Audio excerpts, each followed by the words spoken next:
Good evening sir. Sir, सारे जमींदारों ने इस फॉर्म पर दस्तखत कर दिए हैं, सिवाय शिकारपुर के चौधरी के। उसने तो मुझसे मिलने तक से भी इनकार कर दिया।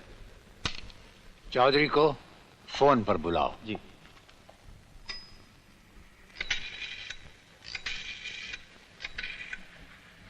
हेलो चौधरी साहब। Sir, he is on the line. Gangadhar Chaudhary, तुमने हमारे तहसीलदार साहब को मिलने से इनकार कर दिया। इसका अंजाम जानते हो? अंजाम सोचना चौधरियों का काम नहीं होता कलेक्टर साहब। बिन बुलाए मेहमानों को बिठाना आपकी आदत नहीं, और बिन बुलाए मेहमान से बात करना हमारी आदत नहीं।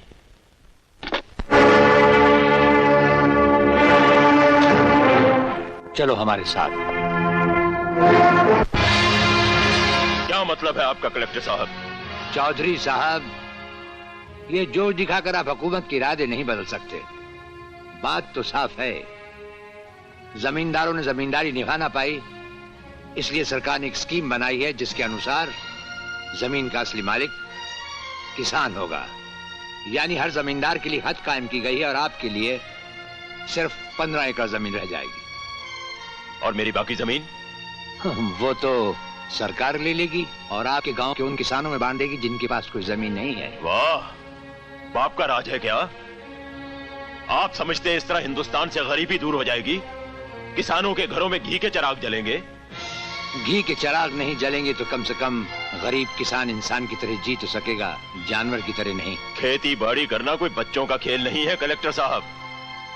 लाख यत्न करने के बाद कहीं गल्ला बाजार में आता है? इस तरह जमीन के टुकड़े टुकड़े करके आप मुट्ठी भर भी ज्यादा अनाज पैदा नहीं कर पाएंगे।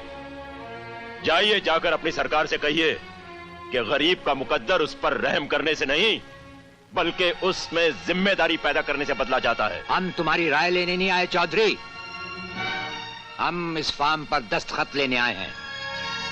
आओ करो। मैंने आज तक किसी कागज पर दस्तखत नहीं किए सिवाय चेक के। बहैसियत कलेक्टर हम तुम्हें हुक्म देते हैं। मैं तुम्हारे मातहत कोई कारिंदा नहीं हूं जो तुम्हारे हुक्म की तामील करूं। तुम ये सारा इलाका जिसमें तुम सांस लेते हो हमारे मातहत है। आओ दस्तखत करो।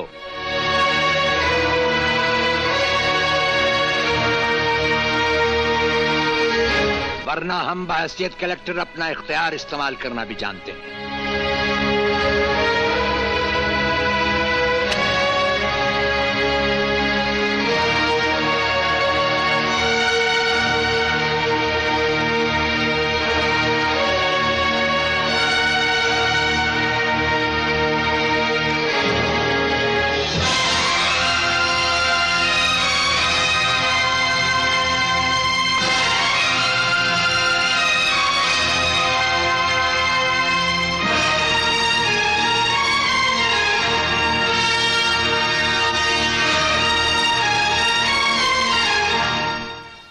सरकार ने बड़े बड़े जमींदारों के साथ कई रियायतें की, इसलिए कि वो जमींदार लोग किसानों की मेहनत का फल दें, उन्हें अच्छी मजदूरी दें, अच्छी जिंदगी दें।